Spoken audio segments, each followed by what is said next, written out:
Le Power Plant de Toronto est une des plus prestigieuses galeries d'art contemporain au Canada. Et depuis 2012, c'est Gaétane Vernat qui la dirige, un poste clé au cœur de la scène artistique de Toronto. Gaétane Vernat est née au Congo, de parents haïtiens. À l'âge de 2 ans, elle et sa famille déménagent à Montréal. Gaétane décide de faire un bac en commerce à l'Université Concordia. Mais c'est l'art qui la passionne et en 1991, elle déménage à Paris pour faire des études en histoire de l'art à la Sorbonne. De retour au Canada, elle devient la directrice de la galerie d'art Foreman à l'Université Bishop's près de Sherbrooke. Quelques années plus tard, elle dirige le Musée d'art de Joliette et elle le transforme en acteur majeur sur la scène culturelle nationale. En 2012, un nouveau défi l'attend, celui du Power Plant. Cette galerie à but non lucratif ne possède aucune œuvre. C'est donc à la directrice d'attirer des artistes canadiens et internationaux au Power Plant dans le but de faire connaître l'art contemporain aux Torontois.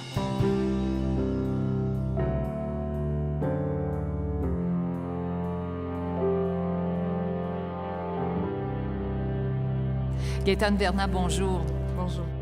Parlons de votre arrivée ici au Power Plant. Qu'est-ce qui vous a attiré à cette galerie? Qu'est-ce qui vous a poussé à plier bagages, quitter Joliette, le poste que vous aviez là-bas, quitter le Québec pour venir vous installer ici à Toronto?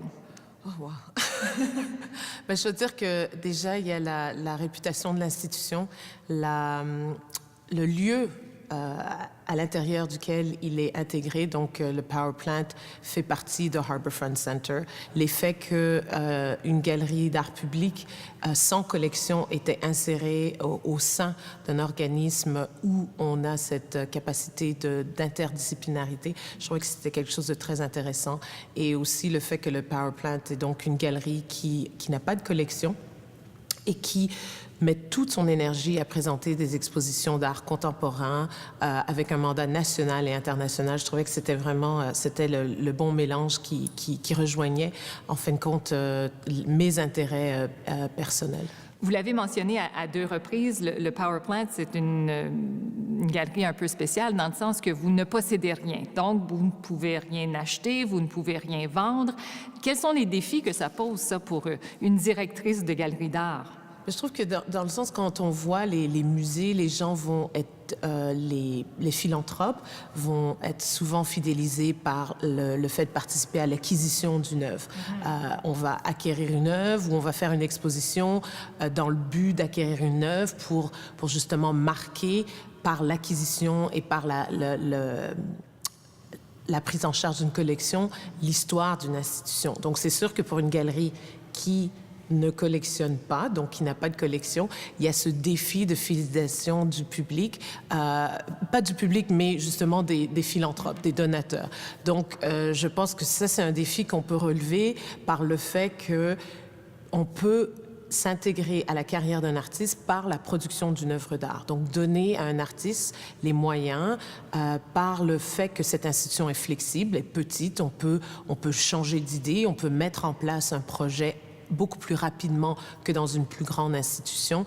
Et à ce niveau-là, on peut travailler avec un artiste et c'est une des choses qui m'intéresse, de dire aux artistes que quand ils vont venir exposer au Power Plant, on va travailler avec eux pour leur permettre d'accomplir quelque chose qu'ils peut-être n'ont jamais pu accomplir dans une autre institution pour une multiplicité de raisons, mais aussi qui vont sentir qu'ici, on a la flexibilité où tout est possible. Et dans ce sens-là, on peut justement rejoindre un groupe de philanthropes et leur dire « Travaillez avec nous parce que nous, on veut permettre à cet artiste-là de créer cette œuvre-là. » Oui, parce qu'il faut dire qu'exposer ici au Power Plant, c'est pas n'importe où, c'est pas n'importe quoi. Ça a quand même un certain cachet, n'est-ce pas? Musée, ça donne toujours aux gens, déjà, ça situe la qualité de l'institution. Mais c'est sûr que quand je dis que je suis la directrice du Power Plant, partout au monde, les gens disent « Ah oui, le Power Plant, on connaît. » Donc ça, je pense que c'est sûr que l'institution a cette réputation, a aussi la réputation au fil des 25 dernières années d'avoir permis à des artistes de renom de faire des projets ici. Donc il y a ce lien-là avec l'avant-garde en matière d'art qui fait que le Power Plant a une réputation vraiment enviable. Et le fait que vous ne possédiez rien, que vous n'ayez pas de collection, comment vous vous organisez pour planifier votre programmation et attirer des œuvres et des artistes ici? Bien, ça, je pense que c'est notre travail perpétuel d'être à l'affût de ce qui se fait. Moi, je crois vraiment aussi à mon intérêt d'avoir une programmation qui est équilibrée. Quand on arrive à avoir une programmation qui est diversifiée, chaque personne qui vient, on espère que la prochaine fois qu'ils vont voir qu'il y a une exposition au Power Plant, qu'ils vont passer le pas de la porte et se dire « Ah, je me rappelle que j'avais vu The Clock qui m'avait beaucoup intéressé. À ce moment-là, la prochaine expo, oh, on devrait y aller. » Sans leur promettre qu'ils vont tout aimer ce qui est présenté au Power Plant, mais qu'on a le mandat et la volonté de toujours rendre accessible dans le sens de leur permettre de comprendre la démarche de l'artiste, que ce soit minimaliste, conceptuel, plus accessible, peu importe l'œuvre de l'artiste, notre rôle devient d'être le lien entre le travail de l'artiste et le public, aussi diversifié soit-il, et en même temps en espérant que ce public va constamment vouloir nous faire confiance et revenir malgré le fait s'ils connaissent pas bien l'œuvre de l'artiste ou même si ce qu'ils viennent voir ne les intéresse peut-être pas cette fois-là, ils vont se dire je reviendrai voir ce qu'ils vont faire la prochaine fois. J'ai lu en quelque part que votre budget ici au Power Plant était d'environ 3 millions de dollars par année. Bon, je m'y connais pas beaucoup dans le monde de l'art ni des galeries d'art, mais ça me paraît pas beaucoup, ça. Non, c'est un budget honnête, mais qui est pas, c'est pas la gloire, là. Les gens pensent qu'il y a une équipe énorme, mais en vérité, c'est peut-être une équipe de 10 à 13 personnes, sans compter les gardiens de salle. Donc, c'est vraiment une petite équipe à l'interne qui fait beaucoup avec peu, mais qui a toujours eu le souci d'un travail à la hauteur internationale. Harbourfront est un lieu de prédilection pour les touristes, mais qui vient finalement? Je dirais que la majeure partie de nos visiteurs sont de Toronto. Il y a aussi, j'ai pas les pourcentages exacts, mais on a aussi un grand nombre d'étrangers qui viennent. Donc, ça veut dire on a commencé à... Depuis 1 an, on demande les codes postaux aux gens et il y a un super programme informatique. On met les codes postaux et ça nous donne un aperçu de la provenance des gens. Donc, on a systématiquement, je dirais, à peu près 5 à 10 % de nos visiteurs qui sont de l'international. Des fois, c'est sûr que l'été, ça augmente à 20-25 %. Et je dois dire que les gens, à majorité, viennent de la grande région de Toronto. Mais ce que ça nous permet aussi de faire en ayant ces données-là, c'est de cibler, par exemple, des groupes ou des localités spéciales vers lesquelles on veut mettre toute notre énergie pour que ces gens-là viennent à la galerie. Mais moi, j'ai pour mon dire que s'il y a une exposition qui est bien faite, qui traite d'un sujet qu'on veut présenter à notre public, il faut le présenter parce que l'objectif, c'est que le public aussi comprennent ces œuvres-là, ait le temps de s'y accoutumer, les comprendre et les voir. Donc, dans ce sens-là, mais je trouve que ça reste quelque chose d'intéressant aussi pour des sujets bien pointus, de dire « Ah, on va prendre cette exposition-là », ce qui nous donne aussi le temps à nous, parce que développer une expo comme ça, c'est 2 ans, 3 ans de recherche, donc c'est pas quelque chose qu'on produit comme ça tous les jours.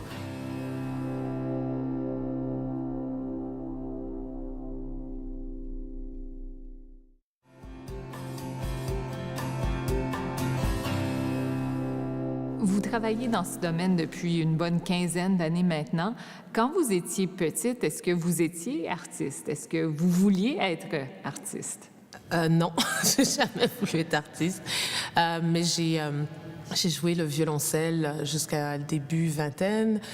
J'ai fait du ballet classique, mais j'ai très tôt, disons dans l'adolescence, compris que je m'intéressais à l'art, que l'art était important pour moi, mais que j'en avais pas besoin pour vivre de la même façon qu'un artiste en a besoin.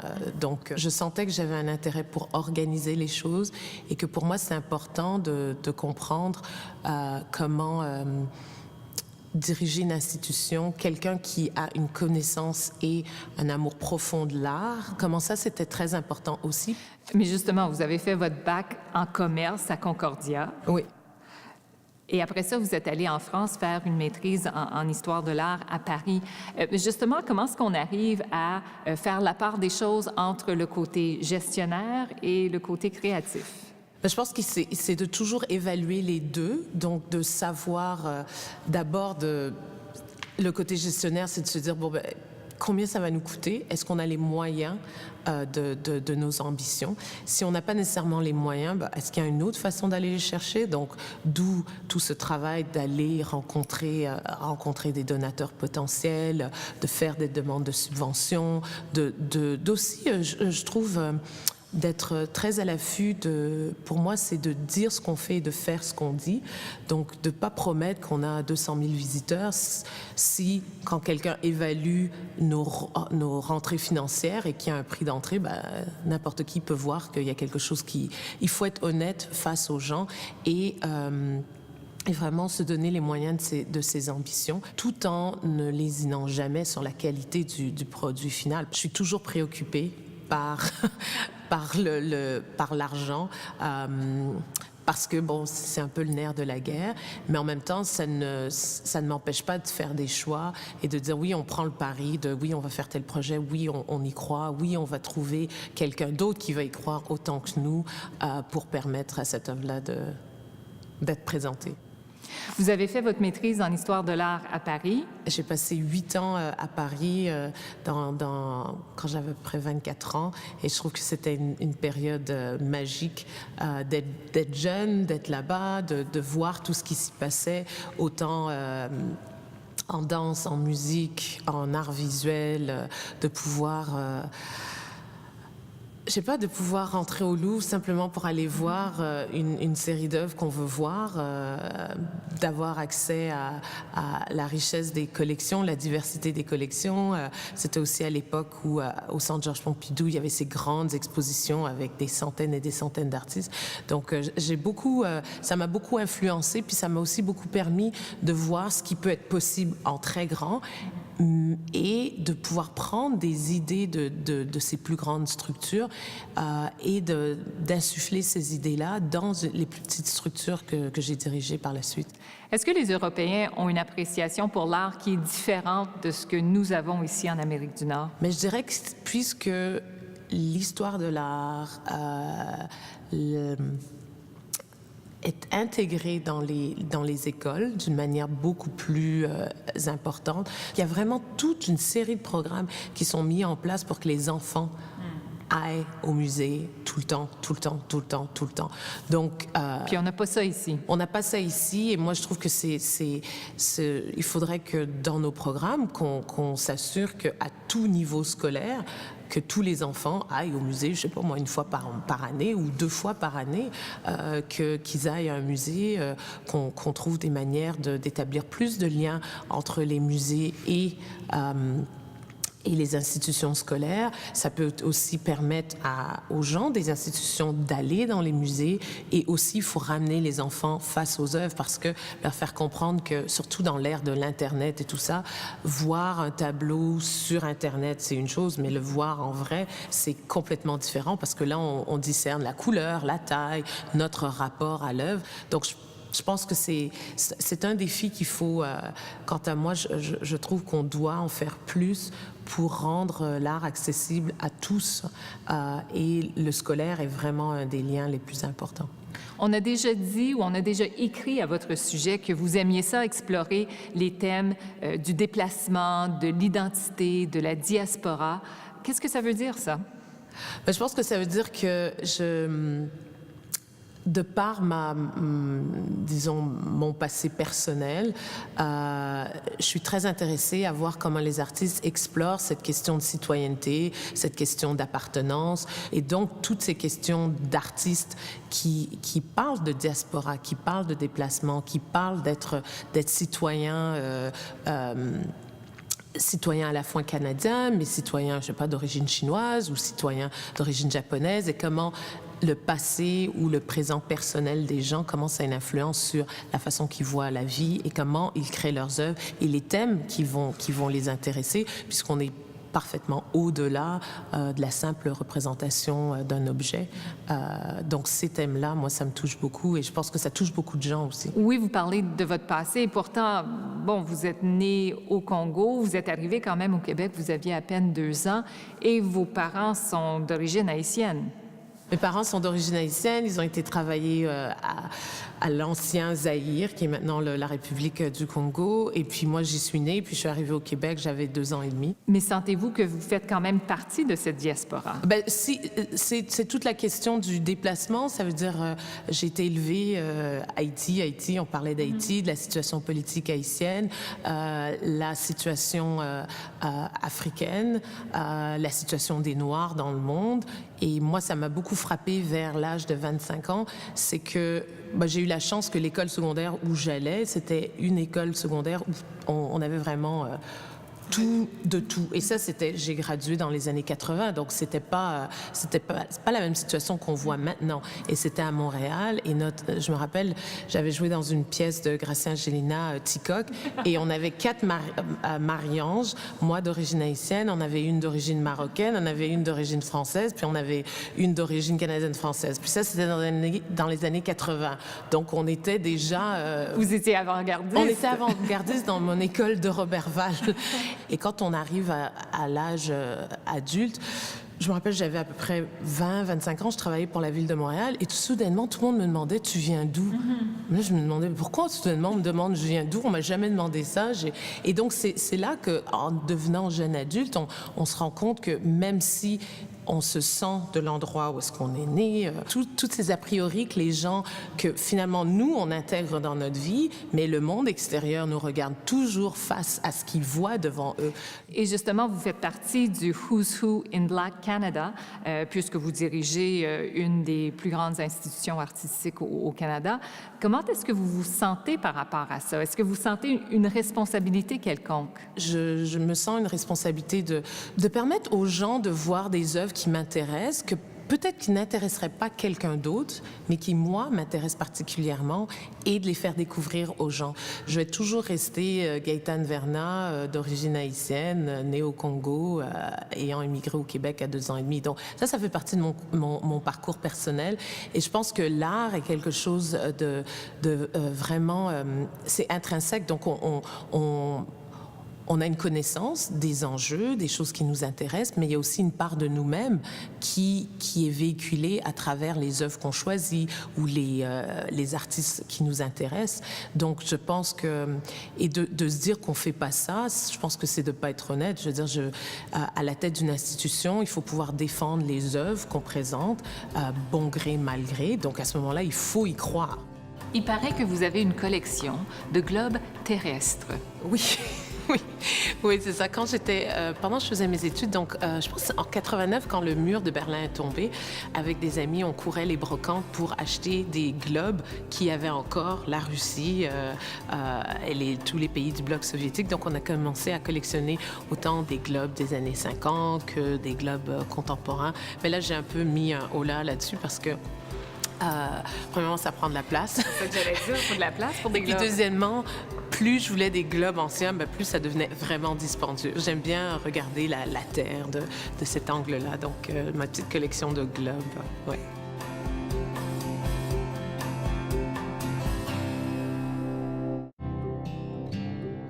Qu'est-ce que vous appréciez le plus de Toronto? En termes d'offres culturelles, ça n'arrête jamais. Chaque fois qu'on essaie de programmer pour faire, je sais pas, une conférence ici au Power Plant, il faut vraiment qu'on regarde ce qui se passe ailleurs. Et souvent, on est face à la situation qu'il y a 2 bons projets qui se passent la même soirée. Et la quantité d'activités qui ont lieu en même temps, je pense simplement à l'automne avec TIFF et tout ça. C'est comme ça arrête plus. Même si je fais pas tout et je participe pas à tout, j'ai toujours l'impression que je fais partie de cette ébullition de culture. Et ça, pour moi, je trouve ça, c'est très dynamique. Avant d'arriver au Power Plant, il y en a qui disent que vous avez fait carrément des miracles au musée d'art de Joliette. Les budgets ont augmenté de 76 %, le nombre de membres a augmenté de 100 %. Est-ce que vous sentez les mêmes pressions ici au Power Plant d'atteindre justement des objectifs semblables? Oui, mais je veux dire, mon plus grand défi, c'est moi-même, parce que c'est toujours moi qui pousse, parce que je crois aux institutions que je dirige. Et En même temps, je crois qu'on a, surtout quand on a un organisme public, on a vraiment un devoir de toujours continuer à bien faire les choses et puis à redoubler d'énergie et d'idées pour ouvrir l'institution toujours de plus en plus. Ça doit être un autre monde quand on compare la petite communauté de Joliette au Québec à Toronto. Il doit quand même y avoir des différences. Oui, ben je dirais que c'est des différences de taille, mais en termes que le grand Joliette, c'était 42 000 personnes, mais je vous dirais des gens très, très intéressés et très impliqués dans leur communauté qui avaient une fierté. Donc Joliette, c'est quelque chose d'important.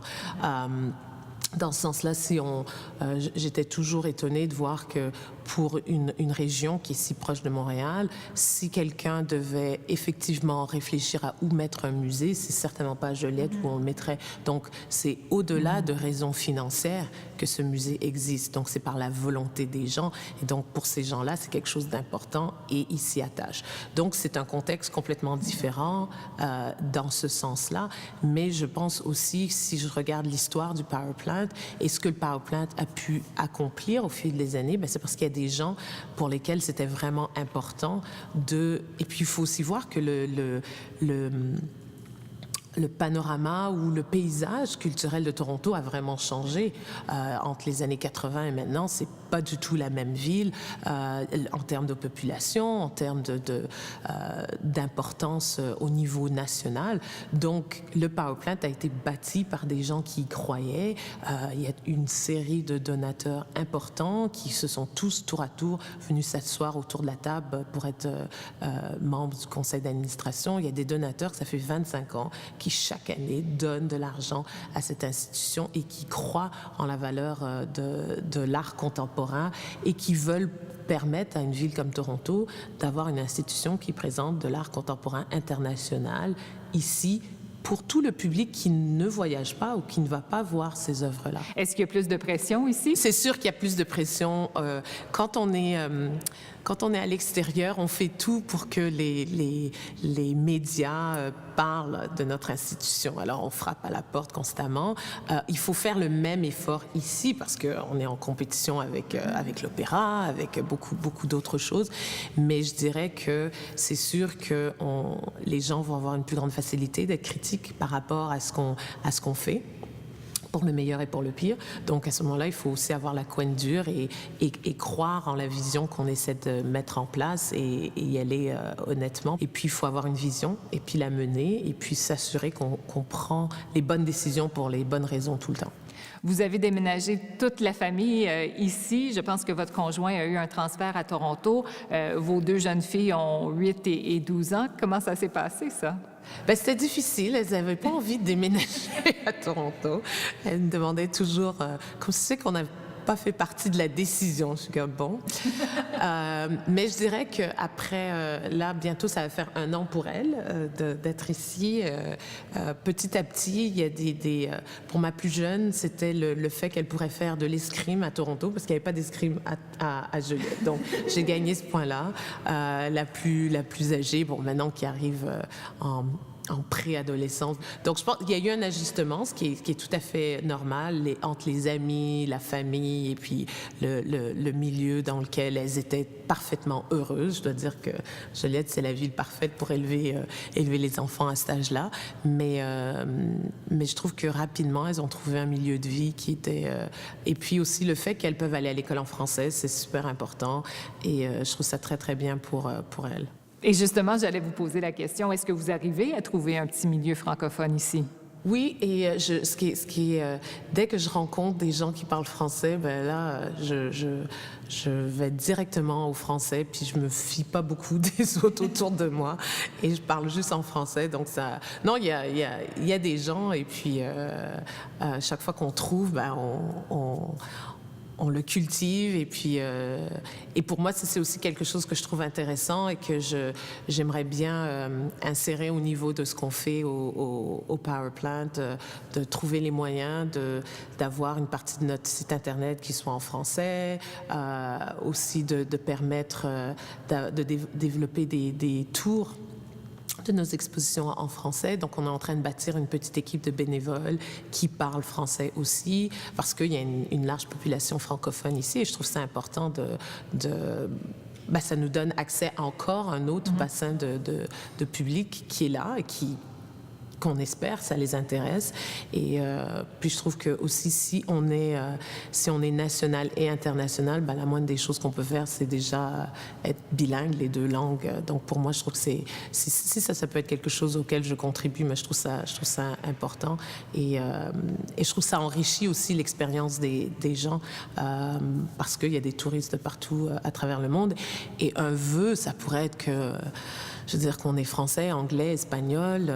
Moi, ce que je recherche souvent maintenant dans les gens que j'engage, c'est quelles sont les autres langues que vous parlez. Parce que ça aussi, ça peut bénéficier à l'accueil du public. Et pour moi, je trouve ça, c'est très important. Gaëtane Vernat, merci beaucoup. Merci beaucoup.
Une galerie qui n'a pas de collection et qui met toute son énergie à présenter des expositions d'art contemporain avec un mandat national et international. Je trouvais que c'était vraiment le bon mélange qui rejoignait, en fin de compte, mes intérêts personnels.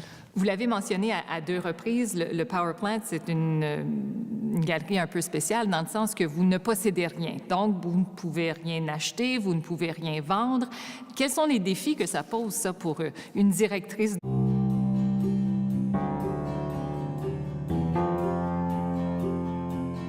Le Power Plant de Toronto est une des plus prestigieuses galeries d'art contemporain au Canada. Et depuis 2012, c'est Gaëtane Vernat qui la dirige, un poste clé au cœur de la scène artistique de Toronto. Gaëtane Vernat est née au Congo, de parents haïtiens. À l'âge de 2 ans, elle et sa famille déménagent à Montréal. Gaëtane décide de faire un bac en commerce à l'Université Concordia. Mais c'est l'art qui l'a fait des artistes canadiens et internationaux au Power Plant dans le but de faire connaître l'art contemporain aux Torontois.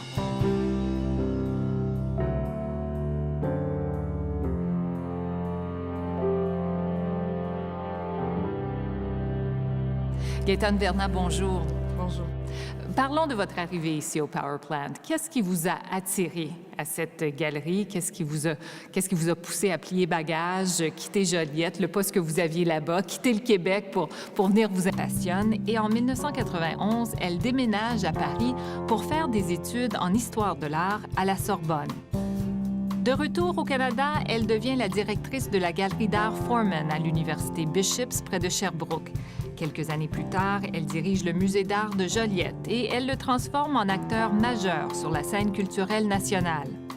En 2012, un nouveau défi l'attend, celui du Power Plant. Cette galerie à but non lucratif ne possède aucune œuvre. C'est donc à la directrice d'attirer installée ici à Toronto. Oh, wow.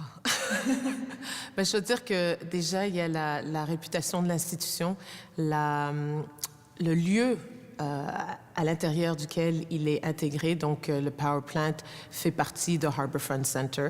L'effet qu'une galerie d'art public sans collection était insérée au sein d'un organisme où on a cette capacité d'interdisciplinarité, je trouvais que c'était quelque chose de très intéressant. Et aussi le fait que le Power Plant est donc